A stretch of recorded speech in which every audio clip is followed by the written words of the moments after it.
नमस्कार दोस्तों। अपन ने देखिए 9 परिच्छेद पढ़ लिए थे गोदान के। आप प्लेलिस्ट के माध्यम से पढ़ सकते हो। आज अपन अगला परिच्छेद शुरू करते हैं 10वां। काफ़ी बड़ा है गोदान उपन्यास कि हीरा का कहीं पर भी पता नहीं चला। दिन गुजरते जाते हैं। होरी ने जहाँ तक दौड़ धूप हो सकी की और फिर हार करके बेचारा बैठ जाता है। खेती बाड़ी भी फिक्र करनी थी। अकेला आदमी क्या क्या करता है। और जब अपनी खेती से ज़्यादा फिक्र थी पुनिया की खेती की। पुनिया अब अकेली होकर के भी और प्रचंड हो गई थी। होरी को अब उसकी खुशामद करते बिताती थी। हीरा था तो वह पुनिया को दबाए रहता था। उसके चले जाने के बाद में अब पुनिया पर कोई अंकुश न रह गया है। होरी की पट्टेदारी हीरा से थी। पुनिया अबला थी और उससे वह क्या तनातनी करता।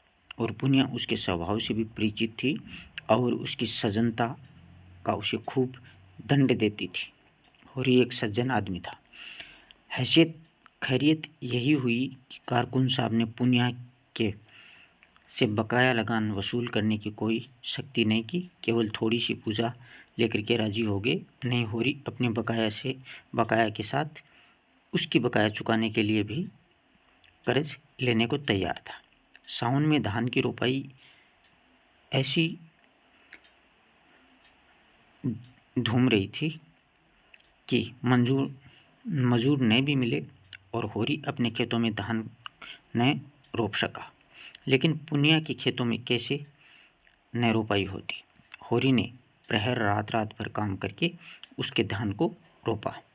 अब होरी ही तो उसका रक्षक है। अगर पुनिया को कोई कष्ट हुआ तो दुनिया उसी पर तो हंसेगी। नतीजा यही हुआ कि होरी को खरीफ की फसल में बहुत थोड़ा अनाज मिला और पुनिया के बखार में धान रखने की जगह नहीं रही। होरी और धनिया में उस दिन से बराबर मनमुटाव चलता रहा। जब से गोबर चलता रहा, गोबर से भी होरी की बोलचाल बंद हो गई। माँ बेटे ने मिलकर के जैसे उसका बहिष्कार कर दिया है। अपने ही घर में परदेसी बना हुआ था। दोनों नावों पर सवार होने वाले की जो दुर्गति होती है वही उसकी हो रही थी। गांव में भी अब उसका उतना आदर नहीं था। धनिया ने अपने साहस से स्त्रियों का ही नहीं पुरुषों का नेतृत्व भी प्राप्त कर लिया और महीनों तक आसपास के इलाकों में कांड की खूब चर्चा रही। यहाँ तक कि वह एक अलौकिक रूप धारण करता था। धनिया नाम उसका जी भवानी का इष्ट है। उसे दारोगा ने ज्यों उसके आदमी के हाथ में हथकड़ी डाली कि धनिया ने भवानी का सुमिरन किया और भवानी उसके सिर पर आ गई। फिर तो उसमें इतनी शक्ति आ गई कि उसके एक झटके में पति की हथकड़ी तोड़ डाली और दारोगा की मूछें पकड़ कर उखाड़ ली। फिर उसकी छाती पर चढ़ गई। दारोगा ने जब बहुत मानता कि तब जाकर उसे छोड़ता है। कुछ दिन तक तो लोग धनिया जो है उसके दर्शनों को आते रहे। वह बात अब पुरानी पड़ गई थी। लेकिन गांव में धनिया का सम्मान बहुत बढ़ गया था। उसमें अद्भुत साहस और समय पड़ने पर मुर्दों के भी कान काट सकती थी। मगर धीरे धीरे धनिया में एक परिवर्तन हो रहा था। होरी को पुनिया की खेती में लगे देख करके वह कुछ नहीं बोलती थी। और यह इसलिए नहीं कि वह होरी से विरक्त हो गई, बल्कि इसलिए कि पुनिया पर अब उसे भी दया आती थी। हीरा का घर से भाग जाना ही उसकी प्रतिशोध की भावना की तुष्टि के लिए काफ़ी था। इसी बीच में होरी को जोबर आने लगा, यानी बुखार हो गया। फलसी बुखार फैला ही था। होरी उसके चपेट में आ गया और कई साल के बाद में जो ज्वर आया तो उसने सारी बकाया चुका ली। 1 महीने तक होरी खाट पर पड़ा रहा। इस बीमारी ने होरी को तो कुचल डाला ही, पर धनिया पर भी विजय पाली। और पति जब मर रहा था तो उससे कैसा बैर। ऐसी दशा में तो बैरियों की से भी बैर नहीं रहता है। वह तो अपना पति है, लाख बुरा हो, पर उसी के साथ जीवन में 25 साल काटे हैं। सुख किया है तो उसी के साथ में दुख भी भोगा है, तो उसी के साथ में अब चाहे वह अच्छा है या फिर बुरा है, दाढ़ीदार है, ने मुझे उसके सामने मारा, सारे गांव के सामने मेरा पानी उतार लिया, लेकिन तब से कितना लज्जित है कि सीधे ताकता नहीं है, खाने आता है तो सिर झुका आकर बैठ जाता है, डरता रहता है कि मैं कुछ कहने बैठूं। होरी जब अच्छा हुआ तो पति पत्नी में मेल हो जाता है। एक दिन धनिया ने कहा कि तुम्हें इतना गुस्सा कैसे आ गया? मुझे तो तुम्हारे ऊपर कितना ही गुस्सा आए मगर हाथ न उठाऊंगी। होरी लजाता हुआ बोला, अब उसकी चर्चा न कर धनिया, मेरे ऊपर कोई भूत सवार था और उसका मुझे इतना गुस्सा हुआ कि वह मैं नहीं जानता हूँ, और मैं भी उस क्रोध में डूब मरी होती। मैं तो क्या मैं रोने के लिए बैठा रहता? मेरी जो लाश है उस लाश भी तेरे साथ चिता पर जाती। अच्छा चुप रहो, बेबात की बात मत करो। गाय गई सो गई, मेरे सिर पर एक विपत्ति डाल गई, पुनिया की फिक्र मुझे मारे डालती है। इसीलिए तो कहते हैं भगवान जो है उसका घर, भगवान का घर बड़ा न बनाए, छोटों को कोई नहीं हंसता, नेकी बती सब बड़ों के सिर पे पड़ती है। यहाँ पर और ही कहता है कि भगवान किसी को घर का बड़ा बेटा या आदमी नहीं बनाए। माघ के दिन थे, माघवट लगी हुई थी, गठा के अंधेर छाया हुआ था। एक तो जाड़ों की रातें, दूसरे माघ की वर्षा, मौत का सन्नाटा छाया हुआ था, अंधेरा तक न सूझता। होरी भोजन करके पुनिया के मटर के खेत के मेड़ पर अपनी मड़ैया पर लेटा हुआ था, चाहता था शीत को भूल जाए और सो रहे, लेकिन तार तार कंबल और फटी हुई मरजई और शीत के झोंके से गीली पुआल इतने शत्रुओं के सम्मुख आने का नींद में साहस न था। आज तामुख भी नहीं मिला कि उसी ने मन बहला दिया। उपला सुलगा लाया था, पर शीत में वह भी बुझ गया था। बेवाई फटी हुई पैरों को पेट में डाल करके और हाथों को जांघों के बीच में दबा करके कंबल में मुंह छिपाकर अपनी ही गर्म सांसों से अपने ही को गर्म करने की चेष्टा कर रहा था। 5 साल हुए हैं, वह मिर्जई बनाई थी, धनिया ने एक प्रकार से जबरदस्ती बनवा दी थी। वह जब एक बार काबुली से कपड़े लिए थे, जिसके पीछे कितनी सांसत हुई थी, कितनी गालियां खानी पड़ी थी, और कंबल तो उसके जन्म से पहले का है।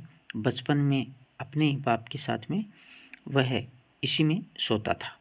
जवानी में गोबर को लेकर के इसी कंबल में उसके जाड़े काटे हैं, और बुढ़ापे में आज वही बूढ़ा कंबल उसका साथी है। पर अब वह भोजन को चबाने वाले दांत नहीं, दुखने वाले दांत हैं। जीवन में ऐसा तो कोई दिन नहीं आया कि लगान और महाजन को देकर के कुछ बचा हो, और बैठ बैठा ये एक नया जंजाल पड़ गया था। न करो तो दुनिया हंसे, करो तो यह संशय बना रहे कि लोग क्या कहते हैं। सब ये समझते हैं कि दुनिया को लूट लेता और उसकी सारी उपज घर में भर लेता। एहसान तो क्या करें, उल्टा कलंक लग रहा है। और उधर भोला कई बार याद दिला चुके हैं कि कहीं कोई सगाई का डोल करो, अब काम नहीं चलता है। शोभा उसे कई बार कह चुका है कि पुनिया के विचार उसकी ओर से अच्छे नहीं हैं। न हो पुनिया की गृहस्थी तो उसे संभालनी पड़ेगी, चाहे हंसकर संभाले या रोकर। धनिया का दिल भी अभी तक साफ नहीं हुआ, अभी तक उसके मन में मलाल बना हुआ है। मुझे सब आदमियों के सामने उसको मारना नहीं चाहिए। उसके साथ 25 साल गुजारे हैं और उसे मारना और सारे गांव के सामने मेरी नीचता थी। लेकिन धनिया ने भी तो अभी आबरू उतारने की कोई कसर नहीं छोड़ी है। मेरे सामने से कैसा कतरा कर निकल जाती है, जैसे कभी कि जान पहचानी नहीं हो। कोई बात कहनी होती है तो सोना या फिर रूपा कहलाती है। देखना हूँ कि साड़ी फट गई है, मगर कल मुझसे कहा भी तो सोना की साड़ी के लिए अपनी साड़ी का नाम तक नहीं लिया। सोना की साड़ी अभी 2-1 महीने थेगलियाँ लगाकर चल सकती है, उसकी साड़ी तो हमारे पेवंदों की बिल्कुल कथरी हो गई है। और फिर मैं ही कौन उसका मनोहार कर रहा हूँ, मगर मैं ही उसके मन की 2-4 बातें करता रहता तो कौन छोटा हो जाता। यही तो यहाँ यही तो होता है। वह थोड़ा सा अनादर कराती, 2-4 लगने वाली बात कहती तो क्या मुझे चोट लग जाती, लेकिन मैं बूढ़ा होकर भी उल्लू बना रह गया हूँ। वह तो कहो इस बीमारी ने आकर के उसे नरम कर दिया, नहीं जाने कब तक मुँह फुलाएगी। और आज उन दोनों में तो जो बातें हुई हैं वो मानो भूखों का भोजन थी। वह दिल से बोली और होरी गदगद हो गया और उसके जी में आया कि उसके पैरों पर सिर रख दें और कहें, मैंने तुझे मारा है तो ले, मैं सिर झुकाए लेता हूँ, जितना चाहे मार ले, जितनी गालियाँ देना चाहे दे ले। सहसा उसे मड़ैया के सामने चूड़ियों की झंकार सुनाई दी और उसके कान लगा करके उसने सुनना शुरू कर दिया। हाँ, कोई है, पटवारी की लड़की होगी, चाहे पंडित की घरवाली, मटर उखाड़ने आई होगी। न जाने क्यों इन लोगों की नीयत इतनी खोटी है। सारे गांव से अच्छा पहनते हैं, सारे गांव से अच्छा खाते हैं, घर में हज़ारों रुपए पड़े हैं, लेन देन करते हैं, ड्योडी सवाई चलाते हैं, घूस लेते हैं, दस्तूरी लेते हैं, एक न एक मामला खड़ा करके हमासुमा को पीसते रहते हैं। फिर भी नीयत का ये हाल है। बाप जैसा होगा वैसे ही संतान होगी। और आप नहीं आते, औरतों को बेचते हैं। अभी उठ करके हाथ पकड़ लूँ तो क्या पानी रह जाएगा। नीच कहने को नीच हैं, जो ऊंचे हैं उसका मन तो और नीचा है। औरत जात का हाथ पकड़ते भी तो नहीं बनता है। आंखें देख करके मक्खी निगलनी पड़ती है। उखाड़ ले भाई, जितना तेरा जी चाहे समझ ले, मैं नहीं हूँ। बड़े आदमी अपनी लाज न रखे, छोटों को तो उनकी लाज रखनी पड़ती है, मगर नहीं, यह तो दनिया है, पुकार रही है। दनिया ने पुकारा, सो गए कि जागते हो। होरी झटपट उठा और मड़िया से बाहर निकला। आज मालूम होता है देवी प्रसन्न हो गई है, उसे वरदान देने आई है। उसके साथ ही इस बादल बूंदी और जाड़े पाले में इतनी रात गए, उसका आना शंकाप्रद भी था। जरूर कोई ना कोई बात हुई होगी। बोला, ठंडी के मारे नींद भी आती है। तुम इस जाड़े पाले में कैसे आई है? कुशल तो है? हाँ, सब कुशल है। गोबर को भोजन मुझे क्यों नहीं बुलवा दिया? गोबर को भेज कर मुझे क्यों नहीं बुलवा लिया? धनिया ने कोई उत्तर नहीं दिया। मड़ैया में आकर के पुआल पर बैठती हुई बोली, गोबर ने तो मुँह ही कालिख लगा दी है। उसकी करनी क्या पूछते हो? किसी बात को डरती थी, वह होकर रही है। यानी जो बात होनी थी वो हो गई आज। क्या हुआ? किसी से मारपीट कर बैठा? अब मैं जानूं क्या कर बैठा? चलकर पूछो उस रांड से। किस रांड से? क्या करती है? क्या कहती है तू? बोरा तो नहीं गई है? हाँ, बोरा क्यों न जाऊंगी। बात ही कुछ ऐसी हुई है कि छाती दुगनी हो जाए। होरी के मन में प्रकाश की एक लंबी रेखा ने प्रवेश किया। साफ साफ क्यों नहीं कहती हो? किस रांड को क्या कह रही है? उसी जुनिया को। और किसको? जिसको गोबर लाया था। तो जुनिया क्या यहाँ आई है? और कहाँ जाती? पूछता कौन है? गोबर क्या घर में नहीं है? गोबर का नहीं पता, जाने कहाँ भाग गया है। वह 5 महीने का पेट है। इससे 5 महीने का पेट है, मतलब उसके बच्चा होने वाला है। होरी सब समझ गया। गोबर को बार बार अहिराने को जाते देख करके वह खटका था, मगर उसे ऐसे खिलाड़ी ने समझता था। युवकों में कुछ रसिकता होती है, इसमें भी कोई नई बात नहीं है। मगर जिस रुई के गाले को उसने नीले आकाश के हवा में झोंके में उड़ाते देख करके केवल मुस्कुरा दिया। वह सारे आकाश में छाकर उसके मार्ग को इतना अंधकारमय बना देगा, यह तो कोई देवता भी नहीं जान सकता था। गोबर ऐसा लंपट व सरल गंवार जिसे वह अभी बच्चा समझता था, लेकिन उसे भोज की चिंता नहीं थी, पंचायत का भय नहीं था, जुनिया घर में कैसे रहेगी उसकी चिंता उसे नहीं थी। उसे चिंता थी गोबर की।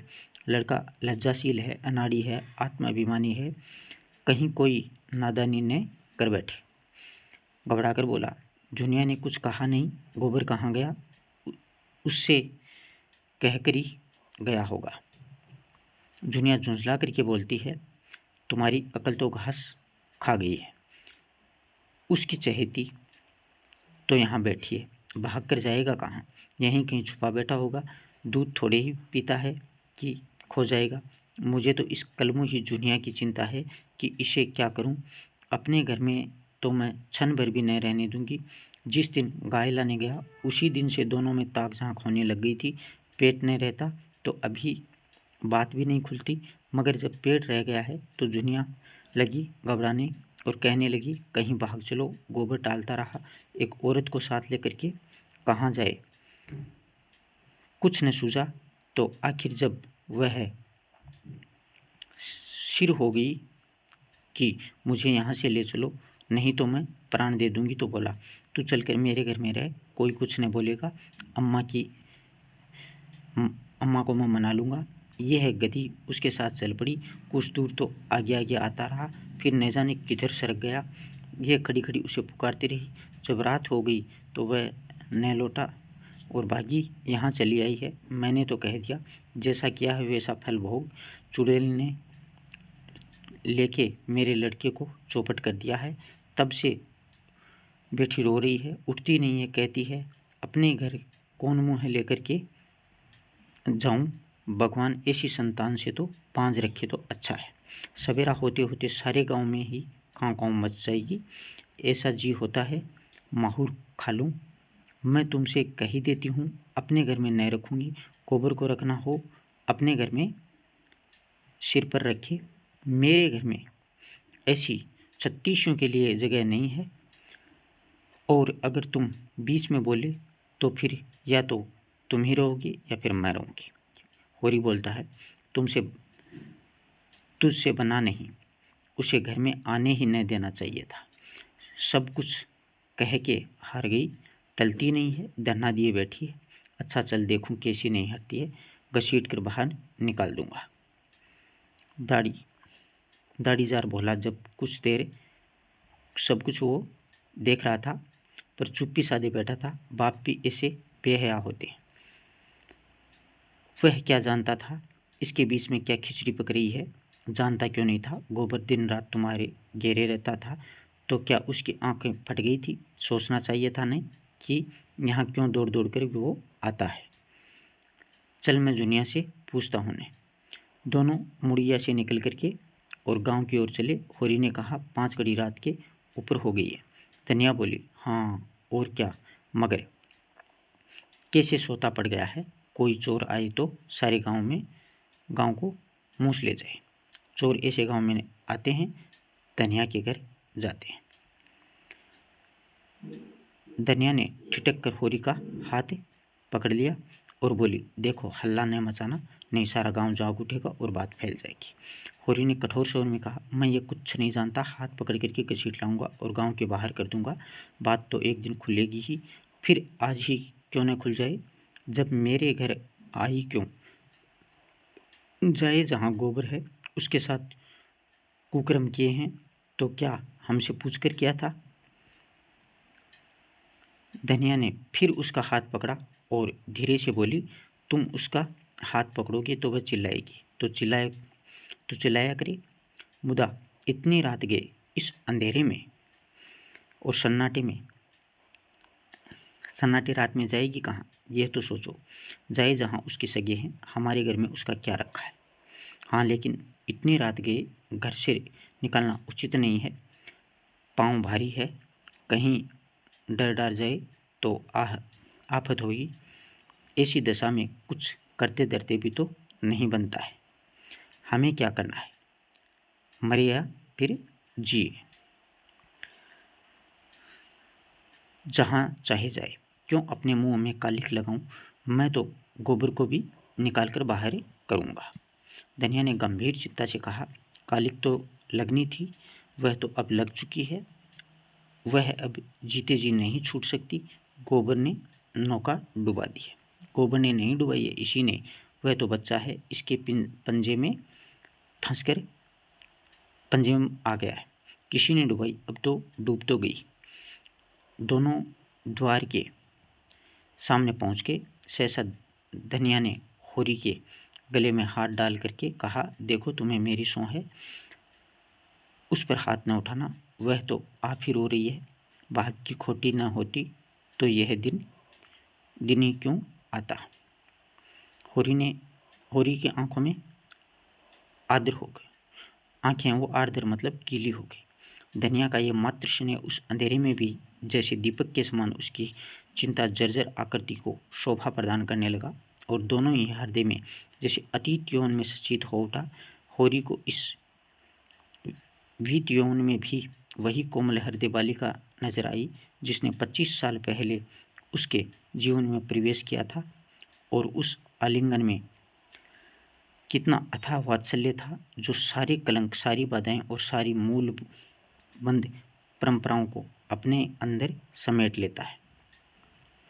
दोनों ने द्वार पर आकर के किवाड़ों के दराज के अंदर झांका। दीवार पर तेल की कुप्पी जल रही थी और उसके मध्य प्रकाश की झुनिया घुटने पर सिर रखे हुए द्वार की ओर मुंह के अंधकार में उस आनंद को खोज रही थी जो एक क्षण पहले उसकी मोहिनी छवि दिखाकर के विहीन हो गया था।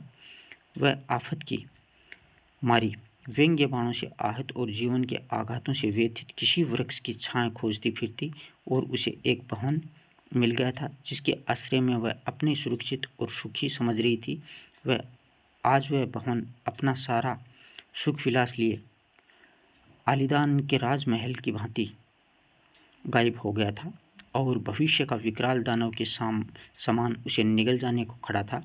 एकाएक द्वार खुलते ही होरी को आते देख करके वह भय से कांपती हुई उठी और होरी के पैरों पर गिर करके रोती हुई बोली, दादा, अब तुम्हारे सिवा मुझे दूसरा ठौर नहीं है, चाहे मारो चाहे काटो, लेकिन अपने द्वार से दुतराओ मत, यानी मतलब अलग मत करो। होरी ने झुक करके उसकी पीठ पर हाथ फेरते हुए प्यार भरे शोर में कहा, डर मत बेटी, डर मत, तेरा घर है, तेरा द्वार है, तेरे हम आराम से रहे। जैसी तू भोला की बेटी है वैसी मेरी बेटी है। जब तक हम जीते हैं किसी बात की कोई चिंता मत करना, हमारे रहते कोई तुझे तिरछी आंख से नहीं देख सकेगा। भोज भात जो लगेगा हम सब दे देंगे, तू खातिर जमा राख। दुनिया सांत्वना पाकर के और भी होरी के पैरों में चिपट गई थी। बोली, दादा, अब तुम ही मेरे बाप हो, तुम ही अम्मा हो, तुम ही मेरी माँ हो, मैं अनाथ हूँ, मुझे शरण दे दो, नहीं मेरे काका और भाई मुझे कच्चा ही खा जाएंगे। धनिया अपनी करुणा के आवेश में अपने रोक सकी। बोली, तू चल घर में बैठ, मैं देख लूँगी काका और भैया को, संसार में इन्हीं का राज है, बहुत करेंगे, अपने गहने ले लेंगे, फेंक देना उतार करके।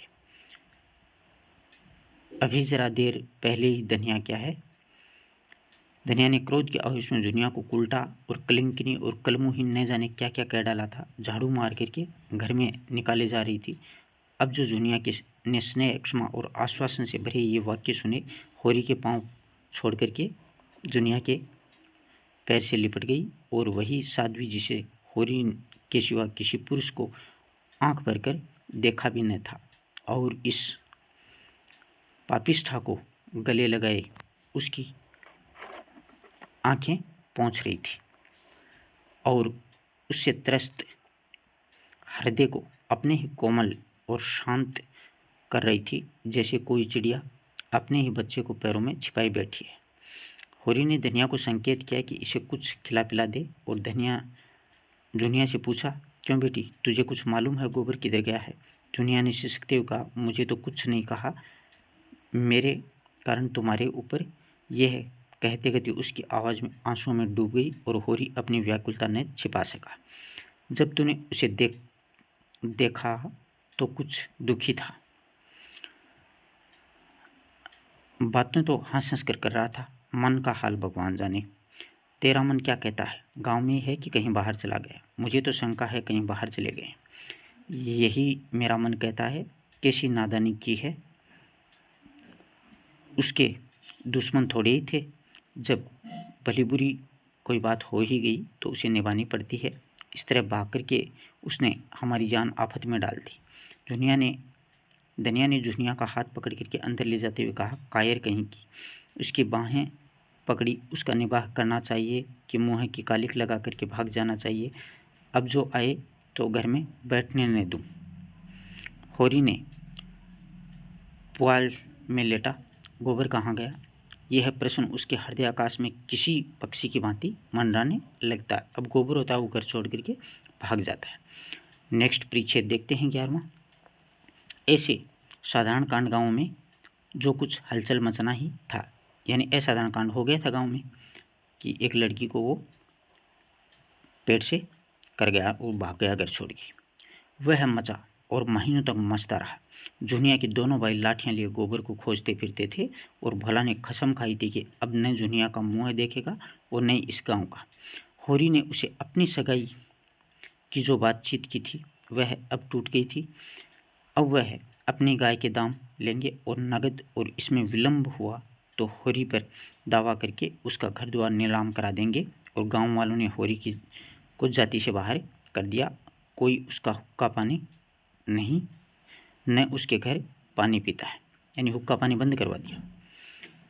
हुक्का पानी बंद करवाने की बातचीत थी, लेकिन धनिया का चंडी रूप देख चुके थे, इसलिए किसी की आगे आने की हिम्मत भी नहीं थी कि भाई जुनिया मारेगी।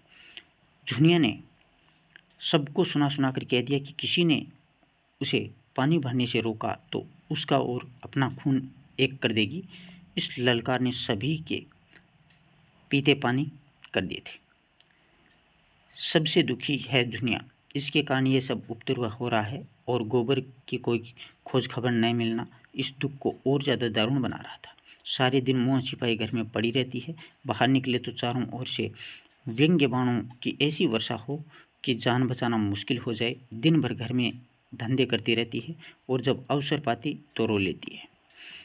हरदम थरथर कांपती भी रहती है। डर रहता है उसको कि कहीं जनिया कुछ कहने बैठे। अकेला भोजन तो नहीं पका सकती क्योंकि कोई उसके हाथ का खाएगा नहीं। बाकी सारा काम उसे अपने ऊपर लिया और गांव में जहाँ चार स्त्री पुरुष जमा होते हैं यही कुछ सा होने लगती है। एक दिन धनिया हाट पे चली आ रही थी। हाट मतलब बाजार। कि रास्ते में पंडित दाता दीन मिल जाते हैं और धनिया ने सिर नीचा कर लिया और चाहती थी कि कतरा कर निकल जाए, पर पंडित जी छोड़ने का अवसर पाकर कब चुकते हैं। छोड़ ही तो दिया। उन्होंने ये अवसर छेड़ दिया कि गोबर का कुछ संदेश मिला कि नहीं है। धनिया एक कपूत निकला कि घर की सारी मर्यादा बिगाड़ दी। धनिया ने मन में स्वयं यही भाव आते रहते थे। उदास मन से बोली, बुरे दिन आते हैं बाबू, कि भाई बुरे दिन आ गए बाबा तो आदमी की मति फिर जाती है और क्या कहूँ, इससे ज़्यादा वो भी कुछ कह नहीं सकती है। दाता दीन बोले कि तुम्हें इस दुष्टा को घर में नहीं रखना चाहिए। दूध में मक्खी पड़ जाती है तो आदमी उसे निकाल कर फेंक देता है और दूध पी जाता है। सोचो इतनी बदनामी और जग हंसाई हो रही है कि वह उल्टा घर में न रहती तो कुछ न होता। लड़कों से इस तरह की भूल चूक होती रहती है। जब तक बिरादरी को भात न दोगे, बामणों को भोज न दोगे, कैसे उद्धार होगा। उसे घर में न रखते तो कुछ न होता। होरी तो पागल है, तू कैसे धोखा खा गई। दाता दीन का लड़का माता दीन एक चमारिन को फंसा हुआ था। इसे सारा गांव जानता था, पर वह तिलक लगाता था, पोथी पत्रे बाँचता था, कथा और भागवत करता रहता या धर्म संस्कार कराता। उसकी प्रतिष्ठा में जरा भी कमी नहीं थी। वह नित्य स्नान पूजा करके अपने पापों का प्रायश्चित कर लेता था। धनिया जानती थी कि जुनिया को आश्रय देने ही से सारी विपत्ति आई है, उसे न जाने कैसी दया आ गई, नहीं उसी रात को दुनिया को निकाल देती तो क्यों इतना उपवास होता। लेकिन यह भय भी तो था कि तब उसके लिए नदी या फिर कुआं के सिवा और कोई ठिकाना कहाँ था, यानी वो मर जाती। एक प्राणों का मूल्य देकर के, एक नहीं 2 प्राणों का, वह अपने मर्यादा की रक्षा कैसे करती। फिर जुनिया के गर्भ में जो बालक है वह धनिया ही के हृदय का टुकड़ा तो है, हंसी के डर से उसके प्राण कैसे ले लेती। फिर जुनिया की नम्रता और दीनता भी उसके निरस्त करती रहती। यह जली बुनी बाहर से आती, पर ज्यों ही जुनिया लोटे का पानी ला करके रख देती और उसके पांव दबाने लगती, उसका क्रोध पानी हो जाता। बेचारी अपनी लज्जा और दुख से आप ही दबी हुई है, उसे और क्या दबाएं, मरे को क्या मारे। उसने तीव्र स्वर में कहा, हमको कुल प्रतिष्ठा इतनी प्यारी नहीं है महाराज कि उसके पीछे एक जीव की हत्या कर डालें। ब्याहता नहीं सही, पर उसकी बाहें तो पकड़ी है मेरे बेटे ने ही, किस मुँह से निकाल देती। वही काम बड़े बड़े करते हैं, मुद्दा उसे कोई नहीं बोलता है, उन्हें कलंक ही नहीं लगता है। वही काम छोटे आदमी करते हैं तो उसे मर्यादा बिगड़ जाती है, नाक कट जाती है। बड़े आदमियों को तो अपनी नाक दूसरों की नाक से भी प्यारी होगी, हमें तो अपनी नाक इतनी प्यारी नहीं है। दातादीन हार मानने वाला जीव नहीं था, वह इस गांव का नारद था एक तरह से। यहाँ की वहाँ और वहाँ की यहाँ बात फैलाना उसका व्यवसाय था। वह चोरी तो नहीं करते थे, उसमें जान जोखिम था, पर चोरी के माल में हिस्सा बांटने के समय अवश्य पहुंच जाते थे। कहीं पीठ में धूल न लगने देते थे। जमींदार को आज तक लगान की एक पाई भी नहीं दी। कुर्की आती तो कुएं में गिरने चलते, और नौखेराम ने किए हुए कुछ नहीं बनता, मगर आसामियों को सूद पर रुपए उधार देते, और किसी स्त्री को कोई आभूषण बनवाना हो तो दातादीन उसकी सेवा के लिए हाजिर होते, और शादी ब्याह तय करने में उन्हें बड़ा आनंद भी आता था, यश भी मिलता था, दक्षिणा भी मिलती थी, और बीमारी में दवा दारू भी करते, झाड़ फूंक भी, जैसे किसी मरीज की इच्छा हो सभी। और सभा चतुर इतने कि जवानों में जवान बन जाते, बालकों में बालक, बूढ़ों में बूढ़े, चोर में मित्र, और शाह में। गांव में किसी को उन पर विश्वास नहीं है, पर उसकी वाणी में कुछ ऐसा आकर्षण है कि लोग बार बार धोखा खाकर भी उन्हीं की शरण में आते रहते हैं। सिर और दाढ़ी हिला करके, ये तू ठीक कहती है धनिया, धर्मात्मा लोगों की यही धर्म है, लेकिन लोक रीति का निवाह तो करना ही पड़ता है। इसी तरह एक दिन क्या हुआ कि लाला पट्टेश्वरी ने होरी को छेड़ा। वह गांव में पुण्य आत्मा मशहूर थे। पूर्णमासी को नित्य सत्यनारायण की कथा सुनते, पर पटवारी होने के नाते खेत बेगार में जूत वाले थे, सिंचाई बेगार में करवाते थे, और आसामियों की एक दूसरे से लड़ा करके रकमें मारते। सारा गांव उससे कांपता, और गरीबों को 10-10, 5-5 कर्ज दे करके उन्हें कई हजार की संपत्ति बना ली। फसल की चीज़ें आसामियों से लेकर के कचहरी और पुलिस के अमलों की भेंट करते रहते, और इससे इलाके भर में उनकी अच्छी धाक थी। अगर कोई उनके हत्थे नहीं चढ़ा तो वह दारोगा गंडा सिंह थे, जो हाल ही में इस इलाके में आए और परमार्थी भी थे। बुखार के दिनों में सरकारी कुनैन बांट करके यश कमाते। कोई बीमार या फिर आराम हो तो उसकी कुशल पूछने अवश्य जाते। छोटे मोटे झगड़े आपस में तय करा देते। शादी ब्याह में अपनी पाल की कालीन और महफिल के सामान मंगनी देकर के लोगों का उबार कर देते थे। मौका पाकर के न चुकते थे, पर जिनका खाते थे उसका काम भी करते थे। ऐसे थे वो पट्टेश्वरी। बोले, ये है तुमने क्या रोग पाल लिया हो होरी। होरी ने पीछे फिर करके कहा, तुमने क्या कहा लाला, मैंने सुना नहीं। पट्टेश्वरी पीछे कदम बढ़ाते हुए बराबर आकर बोले, यही कह रहा था कि धनिया के साथ क्या तुम्हारी बुद्धि भी घास खाई है। जुनिया को क्यों नहीं उसके बाप के घर भेज देते हो। सेंतमेंत में अपनी हंसी करा रहे हो, न जाने किसका लड़का लेकर के आई है और तुम्हारे घर में बैठा लिया है। अभी तुम्हारी 2-2 लड़कियां ब्याहने को बैठी हुई हैं, सोचो कैसे बेड़ा पार होगा। होरी इस तरह की जो आलोचनाएं और शुभकामनाएं सुनते सुनते तंग आ चुका था, तो छिन्न होकर के बोलता है, ये सब मैं समझता हूँ लाला, लेकिन तुम्हें बताओ मैं क्या करूँ। चुनिया को निकाल दूँ तो भोला उसे रख लेंगे, अगर वह राजी हो तो आज ही मैं उसके घर पहुँचा दूँ। अगर तुम उन्हें राजी कर दो तो जन्म भर तुम्हारा आसान मानूंगा, मगर वहाँ तो उनके दोनों भाई खून करने को उतारू हो रहे हैं, फिर मैं उसे कैसे निकाल दूँ। एक तो नालायक आदमी मिला कि उसकी बाहें पकड़ कर दगा दे गया, मैं भी निकाल दूंगा तो इस दशा में वह कहीं मेहनत मजदूरी तो न कर सकेगी, कहीं डूब या धंसकर मर जाएगी। किसे अपराध लगेगा कि घर से निकाल दूंगा तो अपराध भी तो मुझे लगेगा। रहा लड़कियों की ब्याह सो भगवान मालिक हैं, जब उनका समय आएगा कोई ना कोई रास्ता निकल जाएगा। और लड़की तो उसकी बिरादरी में आज तक अभी कुंवारी नहीं है और बिरादरी के डर से हत्यारे का काम नहीं कर सकता। होरी नम्र स्वभाव का, बिल्कुल नम्र स्वभाव का आदमी था। सदा हमेशा सिर झुका करके चलता और 4 बातें गम खा लेता था।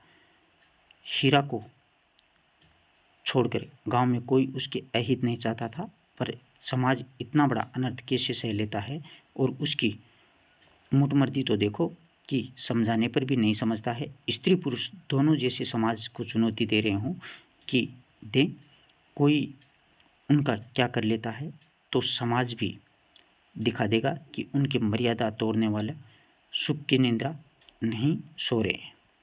उसी रात को इस समस्या पर विचार करने के लिए गांव के विधाताओं की बैठक होती है। दाता दीन बोलते हैं, मेरी आदत किसी की निंदा करने की नहीं है। संसार में क्या क्या कुकर्म नहीं होते हैं, अपने से क्या मतलब है, मगर वह रान धनिया तो मुझसे लड़ने को उतारू होती है। भाइयों का हिस्सा दबा करके हाथ में 4 पैसे हो गए तो अब कुपत के सिवा और क्या सूझती है। नीच जात जहाँ पेट भर रोटी खाई और टेढ़े चले, इसी से तो शास्त्रों में कहा गया है कि नीच जात लतियाते अच्छा है। पट्टेश्वरी नारियल का कस लगाते हुए कहते हैं कि यही तो उसमें बुराई है कि 4 पैसे देखे और आंखें बदली। आज होरी ने ऐसी हेकड़ी जताई कि मैं अपना समूह लेकर के रह गया। न जाने अपने को क्या समझता है। अब सोचो इस अनीति को गांव में क्या फल होगा।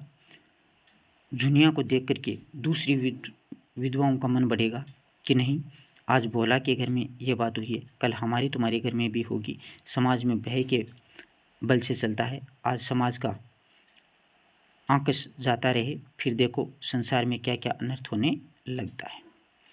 झिंगुर सिंह 2 स्त्रियों के पति थे। पहली स्त्री 5 लड़के लड़कियों को छोड़कर मरी। उस समय उनकी अवस्था 45 के लगभग थी, पर अपना दूसरा ब्याह किया और जब उसने कोई संतान नहीं हुई तो तीसरा ब्याह कर डाला। अब इनकी 50 की अवस्था में 2 जवान पत्नियां घर में बैठी हुई थी और उन दोनों के विषय में तरह तरह की बातें फैल रही थी, पर ठाकुर साहब के डर से कोई कुछ नहीं कह सकता था और कहने का अवसर भी तो नहीं था। पति की आड़ में जब कुछ जायज़ है, मुसीबत तो उसको है जिसे कोई आड़ नहीं है। ठाकुर साहब स्त्रियों पर बड़ा कठोर शासन रखते थे और उन्हें इस बात का घमंड था कि उनकी पत्नियां का घूंघट तक किसी ने नहीं देखा होगा, मगर घूंघट की आड़ में तो क्या होता है उसकी उन्हें कोई खबर नहीं है। बोले, ऐसी औरत का तो मैं सिर काट ले। होरी ने इस उल्टा को घर में रखकर समाज में विष बोया है।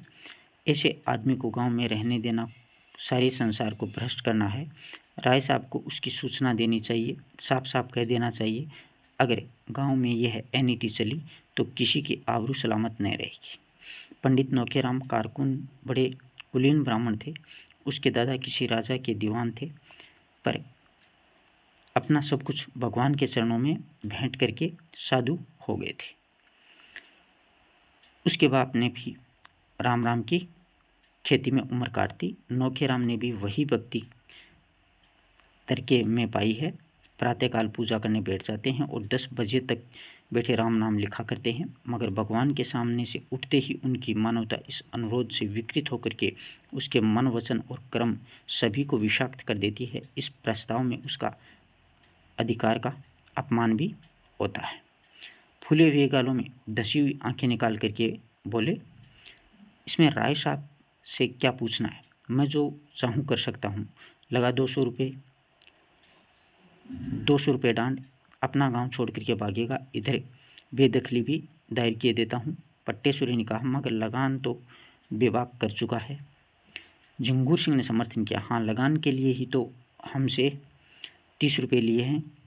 नोखेराम ने घमंड के साथ में कहा, लेकिन अभी रसीद तो नहीं दी है, सबूत क्या है कि लगान बेबाक कर दिया है। सर्वसम्मति से यही तय हुआ कि होरी पर 100 रुपये का तवान लगा दिया जाए। केवल एक दिन गांव के आदमियों को बटोर करके उसकी मजूरी लेने का अभिनय अवश्य था। इसमें 10-5 दिन की देरी हो जाती है, पर आज ही रात को जुनिया के लड़का पैदा हो गया और दूसरे ही दिन गांव वालों को पंचायत बैठ गई। होरी और धनिया दोनों अपनी किस्मत का फैसला सुनने के लिए बुलाए गए थे। चौपाल में इतनी भीड़ थी कि कहीं तिल धरने की भी जगह नहीं थी। पंचायत ने फैसला किया कि होरी पर 100 रुपये नगद और 30 मन अनाज का डांड लगाया जाए।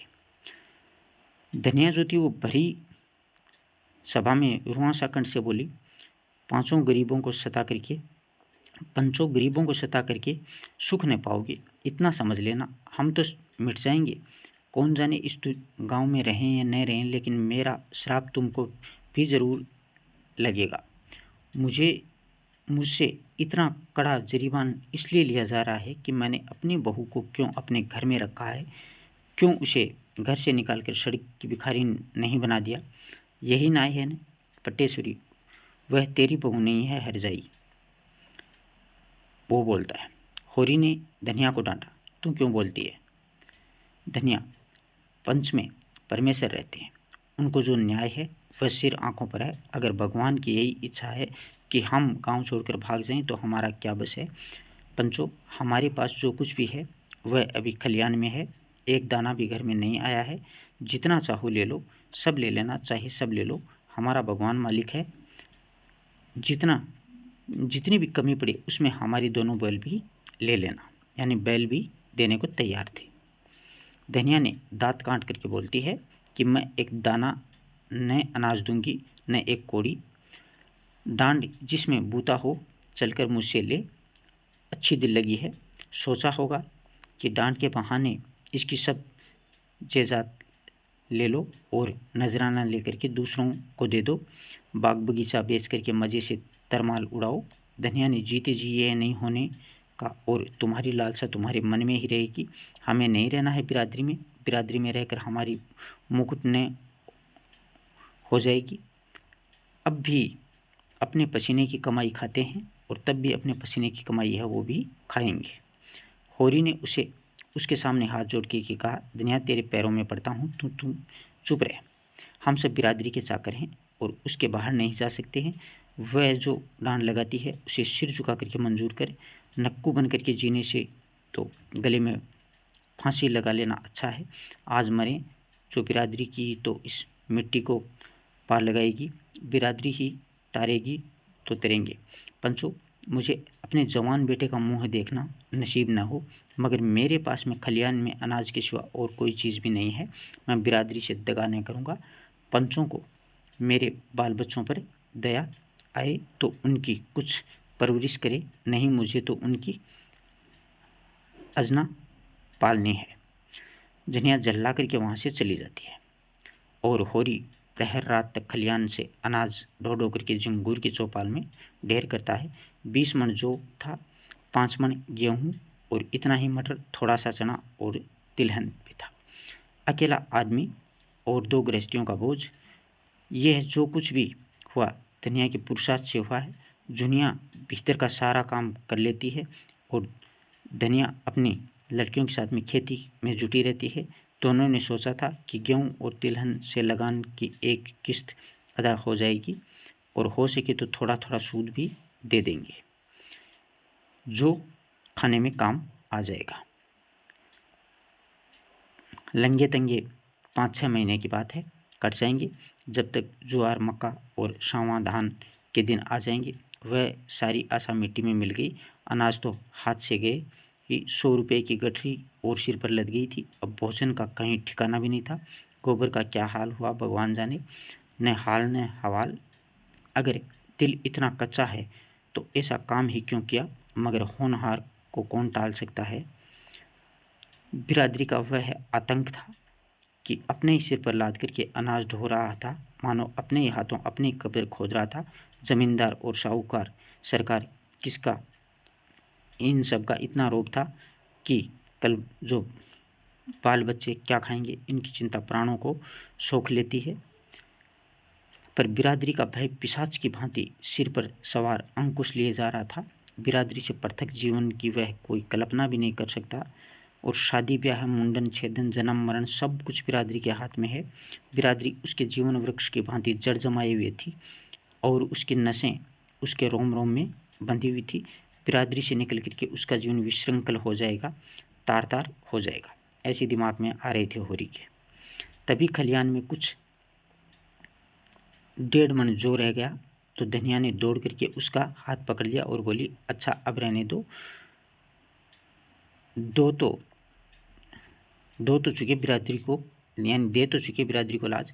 बच्चों के लिए भी तो कुछ छोड़ोगे कि सब बिरादरी के भाड़ में झोंक दोगे। मैं तुमसे हार जाती हूँ, मेरे भाग्य में तुम जैसे बुद्धू का संग लिखा था। होरी ने अपना हाथ छुड़ा करके टोकरी में शेष जो अनाज भरते हुए कहा, यह न होगा धनिया, पंचों की आंखें बचा करके एक दाना भी रख लेना, मेरे लिए हराम है। मैं ले जा करके सबका सब वहाँ पर ढेर कर देता हूँ, फिर पंचों के मन में दया उपजेगी तो कुछ मेरे बाल बच्चों के लिए दे देंगे, नहीं भगवान ही मालिक है। धनिया तिल मिला करके बोलती है, ये पंच नहीं है, राक्षस हैं, पक्के राक्षस। ये सब हमारी जगह ज़मीन छीन करके माल मारना चाहते हैं। डांट तो बहाना है, समझ जाती हूँ, पर तुम्हारी आंखें नहीं खुलती हैं। तुम इन पिशाचों से दया की आशा कैसे रखते हो? सोचते हो 10-5 मन निकाल करके तुम्हें दे देंगे, मुँह धो रखे हो। जब होरी ने न माना तो टोकरी सिर पर रख लिया तो धनिया ने दोनों हाथों से पूरी शक्ति के साथ में टोकरी पकड़ ली और बोली, इसे तो मैं नहीं ले जाने दूंगी, चाहे तुम मेरी जान ही ले लो। मर मर करके हमने कमाया है, प्रहर रात रात को सींचा है, अंगोरा है, इसलिए कि पंच लोग मूँछों पर ताव दे करके भाव लगाएं और हमारे बच्चे दाने दाने के लिए तरसें। तुमने अकेले ही सब कुछ नहीं किया है, मैं भी अपनी बच्चियों के साथ में सती हुई हूँ। सीधे से टोकरी रख दो, नहीं आज सदा के लिए नाता टूट जाएगा, कह ही देती हूँ। उसको गुस्सा आ गया। होरी सोच में पड़ गया। धनिया का कथन सत्य था। उसे अपने बाल बच्चों की कमाई छीन करके तवान देने का क्या अधिकार है? वह घर का स्वामी इसलिए है कि सबका पालन करे, इसलिए नहीं कि उसकी कमाई छीन करके बिरादरी की नज़र में सुर्ख बने। टोकरी उससे हाथ से छूट गई। धीरे से बोला, तू ठीक कहती है धनिया, दूसरे के हिस्से पर मेरा कोई जोर नहीं है, जो कुछ भी बचा है वह ले जा। मैं जा करके पंचों से कह ही देता हूँ कि धनिया अनाज की टोकरी घर में रखकर अपनी दोनों लड़कियों के साथ में पोते के जन्मोत्सव में गला फाड़ फाड़ के सोहरा गा रही थी। इसमें सारा गांव सुन ले। आज ये पहला मौका था कि ऐसे शुभ अवसर पर बिरादरी की कोई औरत न थी और शोर से दुनिया ने कहला भेजा कि सोहरा गाने का काम नहीं है। लेकिन धनिया कब मानने वाली थी? अगर बिरादरी को उसकी परवाह नहीं है तो वह भी बिरादरी की परवाह नहीं करती है। उसी वक्त होरी ने अपने को 80 रुपये पर झिंगूर सिंह के हाथ में गिरों में रख रहा था कि डांट के रुपये का उसके सिवा वह और कोई प्रबंध नहीं कर सकता था। 20 रुपये तो तिलहन, गेहूँ और मटर से मिल गए थे। शेष के लिए घर लिखना पड़ा। नौखेराम तो चाहते थे कि बैल बिकवा लिए जाएं, लेकिन पट्टेश्वरी और दाता दीन ने इसका विरोध किया। बैल बिक गए तो होरी खेती कैसे करेगा? बिरादरी में उसकी जायदाद से रुपए वसूल करे, पर ऐसे तो न करे कि वह गांव छोड़ करके भाग जाए। इस तरह बैल बच गए। होरी रहननामा लिख करके कोई 11 बजे रात को आया तो धनिया ने पूछा, इतनी रात में वहाँ क्या करते रहे? होरी ने चुलहे का गुस्सा दाढ़ी पर उतारते हुए कहा, करता क्या रहा, इस लोंडे की करनी भरता रहा। अभागा आप तो चिनगारी छोड़ करके भाग गया। आग मुझे बुझानी पड़ रही है। 80 रुपये से घर रहन पर रख पड़ना पड़ा है। करता क्या, अब हुक्का खुल गया है। बिरादरी ने अपराध क्षमा कर दिया है। धनिया ने होठ चबा करके कहा, न हुक्का खुलता न तुम्हारा क्या बिगड़ जाता। 5-4 महीने नहीं किसी का हुक्का पिया तो क्या छोटे हो गए? मैं कहती हूँ तुम इतने बुद्धू कैसे हो? मेरे सामने तो इतने बुद्धिमान बनते हो और बाहर तुम्हारा मुंह बंद हो जाता है।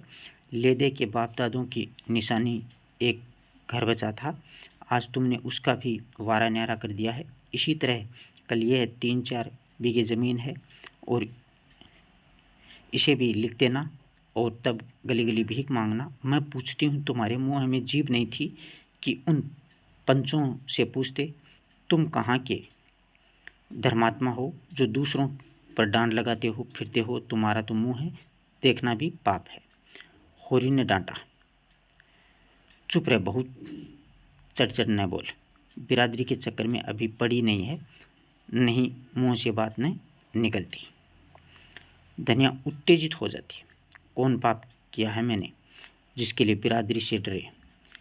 किसी की चोरी की है, किसी का माल काटा है, महरिया रख लेना पाप नहीं है, घर के छोड़ देना पाप है, रख करके महरिया को छोड़ देना पाप है। आदमी का बहुत सीधा होना भी बुरा है। इस सीधेपन का फल यही होता है कि कुत्ते भी मुँह चाटने लगते हैं। और आज उधर तुम्हारी वाह वाह हो रही है। बिरादरी की कैसी मर्यादा रख ली है। मेरे भाग फूट गए कि तुम जैसे मर्दों से पाला पड़ा है। कभी सुख से रोटी नहीं मिली थी। मैं तेरे बाप के पाँव पड़ने गया था, वही तुम मेरे गले बंध गया। पत्थर पड़ गया था उसकी अकल पर, और उन्हें क्या कहूँ, न जाने क्या देख करके लट्टू हो गए। ऐसे कोई बड़े सुंदर भी तो नहीं थे तुम। विवाद विनोद के क्षेत्र आ गया था। 80 रुपये गए तो गए, लाख रुपए का बालक तो मिल गया है, उसे तो कोई न छीन सकेगा। गोबर घर लौट आए। धनिया अलग झोंपड़ी में सुखी रहेगी। होरी ने पूछा, बच्चा किसको पड़ा है? तो धनिया ने प्रसन्न मुख होकर के जवाब दिया कि बिल्कुल गोबर को पड़ा है। सच रिष्ट पुष्ट तो है, हाँ अच्छा है। इस प्रकार से अपन ने 10 और 11 परिच्छेद हैं वो पूरे कर लिए हैं। 11 परिच्छेद आज। अब नेक्स्ट परिच्छेद अपन 12वां अगले वीडियो में करेंगे। तब तक के लिए धन्यवाद।